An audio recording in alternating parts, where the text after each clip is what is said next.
The story of the construction, maiden voyage and sinking of the Titanic still fascinates people a century after the ship struck an iceberg in the icy waters of the North Atlantic. The Titanic Memorial in Belfast displays the names of each of the 1,514 people who died in the disaster. But these are not the only people who lost their lives on the great ship. Samuel Scott was a 15-year-old boy who worked in the Harland & Wolff shipyard in Belfast when the great liner was being built. He was a catch boy whose job was to take red-hot rivets to workmen who would hammer them into place on the great ship. He fell to his death when he tumbled off a ladder on the side of Titanic in April 1910, 2 years before the ship's maiden voyage.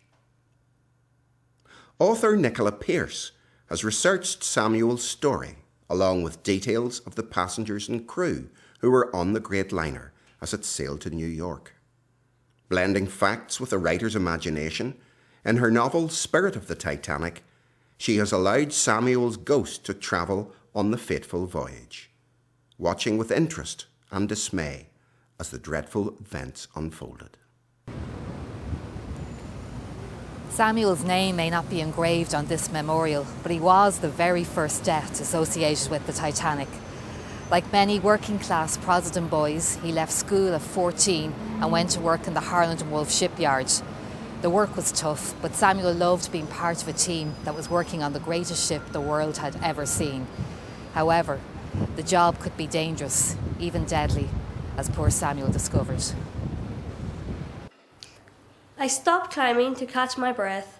My heart was pounding from all that exercise and from something else, as I became aware of the distance between me and the ground. For the first time, I felt a little queasy at the sight. It made me cold and shivery, as if I was coming down with the dreaded flu. The only thing I could think to do was call for help.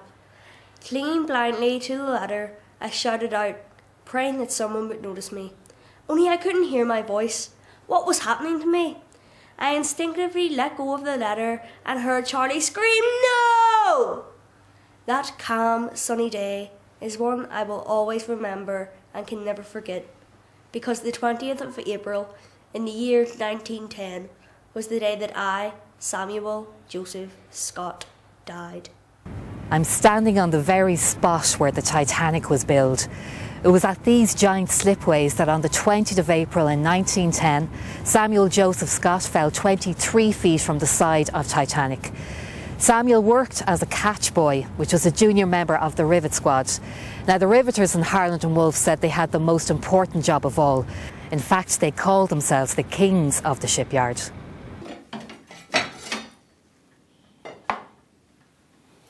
Hello, how are you? I'm Bob Carlyle.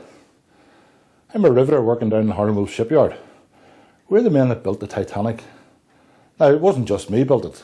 I was part of a squad, 5-man team, working on the riveting. And that's a rivet there. That's typically what we were putting in the ship. That's what held the ship together. But that had to be heated. That had to be heated. It was white hot in the fire, and that was heated by someone called the heater, or the heater boy. And then that was hot. That was passed to what was known as a catch boy. The catch boys was a dangerous job. You had to carry those in a bucket up maybe 40 or 50 feet. In actual fact, there was a wee fella, 15-year-old, called Samuel Scott. Samuel Scott was carrying those one day. Samuel fell and fractured his skull, and Samuel died. When Samuel Spears travelled on the maiden voyage of Titanic, I think he would have been hugely impressed with all the excitement. Down in third class, most of the passengers had sold everything to buy a ticket to get on this ship, to travel to the other side of the world and begin a new life together. I think as soon as they walked into those cabins in third class, they would have been so impressed. To them, it would have been like a palace. Up in first class, you had dukes, duchesses, American bankers, and I think even they would never have seen the likes as the inside of this ship. The huge dining room, the amount of food they could eat whenever they wanted. They were served and waited hand and foot by butlers and maids. What a sight! Second Officer Lightoller peered out into the darkness, just about able to make out the ghostly white rowing boats that were ferrying the lucky passengers away into the night. Samuel witnessed the scenes of panic on board as the third-class passengers were kept below deck while there was water swirling around their feet. In the Marconi office was the operators, Jack Phillips and Harold Bride. They were desperately sending out message after message requesting immediate help. While up on deck there was the first-class Titanic orchestra led by Wallace Hartley. They were playing cheerful music in an effort to calm the frightened passengers. Wallace had never heard his grandfather's violin sing so sweetly. It was as if the wise old instrument understood that this was its final performance. He was determined to keep a firm hold of it no matter what happened. It would take a lot more than water to separate him from such a faithful friend. Such was their trust in Wallace that each one of them preferred to stand next to him as the sound of the seawater grew louder. Wallace positioned his violin into the curve of his neck and strummed the opening notes of that exquisite hymn, Near, My God, to Thee.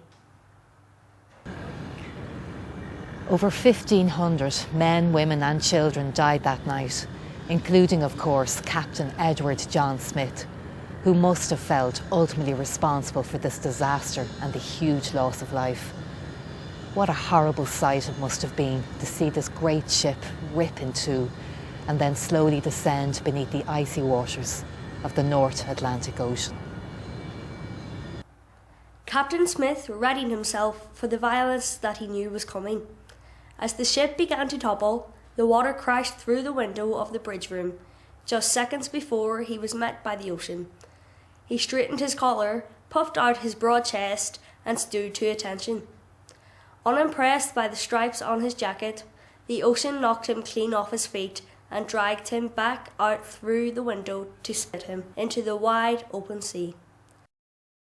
Halfway through writing the book, I wanted to see where Samuel was buried. Now, all I knew was that he was lying in an unmarked grave for 101 years, but I didn't really think about what that meant. And what that meant was me coming up to the cemetery, spending over half an hour trying to find the grave by myself, and then I had to give up. A man came out, walked to a bit of ground, pointed to us and said, well, that's where he's buried. And that's what an unmarked grave is. There is nothing there to tell you that anyone is buried there at all. So it was a bit disappointing. So I approached the man who does tours here in the cemetery and I said to him, do you think, is there any chance we could mark the grave? Now, I didn't know what I was thinking about. I know nothing about graves, but it just goes to show, if you have an idea, say it to somebody. I said it to him, he said it to a friend of his, and before I knew it, I got a phone call to tell me that one of the biggest festivals in Belfast were putting a headstone up for the very first time on Samuel's grave. Now, it was a very emotional day for me as a writer. I'm used to sitting in a room by myself. I could not believe that I've written a book that was going to put a headstone up on my main character's grave. But the day was about to get even more emotional. Just before the ceremony started, a man approached me and said, Miss Pierce, I saw you on the news last night. Now, I didn't know anything about your book, but I've rang the whole family and they're coming here today. And he introduced me to his 80-year-old grandmother, who turned out to be Samuel Joseph Scott's niece. Now, she never met Samuel, but she remembers her father talking about the brother that died in Harland and Wolff. And she was able to tell me the grave wasn't marked because when Samuel died, Harland and Wolff only gave the family 14 shillings. And they were a poor family, so most of that was used to buy the coffin. She was also able to tell me, though she really didn't want to tell me, that when Samuel died, his mother, Mrs. Scott, was so angry at the ship, the Titanic, that she cursed it. And then, when the Titanic sank, this poor little woman in East Belfast thought that she had caused it. Welcome to the Spirit of the Titanic diary room. Nicola, you clearly spent a lot of time accurately researching real people and events surrounding the Titanic. Was it difficult to balance historical fact and fiction in your book? That's a really good question. Well, firstly, I suppose this was my first children's book and my first historical novel. And also, because it's the Titanic, there was so much information available about the subject. And I put all my notes into a big fat notebook. And I made the mistake the first time I wrote the book. I tried to get all of that information into the story.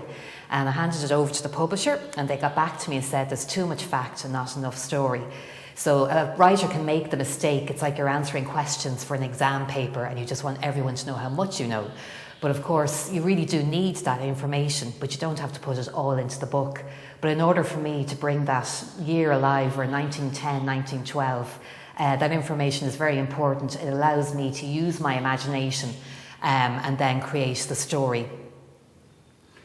Even though the Titanic story is one of huge loss and sadness, you managed to have moments of humour throughout the novel and wrote a very moving and uplifting ending, which I'll not spoil for those who have still to read the book.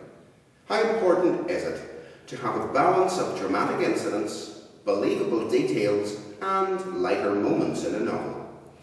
I think it's very important, especially coming to write the Titanic. I really was worried that was just going to be one very, very long, sad story with a very, very sad ending. So I knew I needed something to go past all the people dying in the ocean, freezing to death. I knew I needed an ending. I wanted to end with hope. And I think what helped me form that ending of the book is the fact that I used a ghost to tell the story. And I wanted to finish Samuel's story as well as the story of the Titanic, and that's where the ending came from. But if you think about it, life isn't always sad. It's more real to have moments of humour, even though something is really sad too at the same time. What tips and suggestions would you make for pupils who have been asked to write a story by their teacher?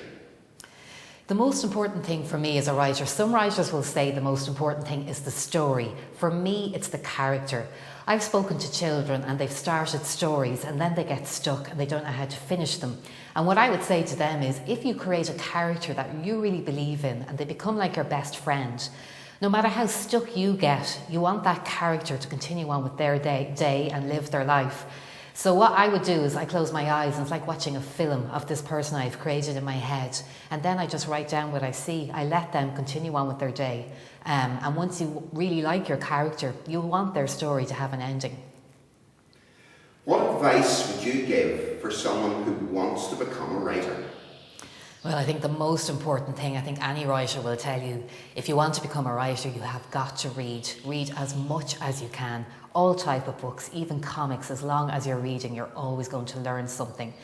And I think too, it's very important, or I think it would be lovely if children read books and got really excited by them and then got their friends to read them.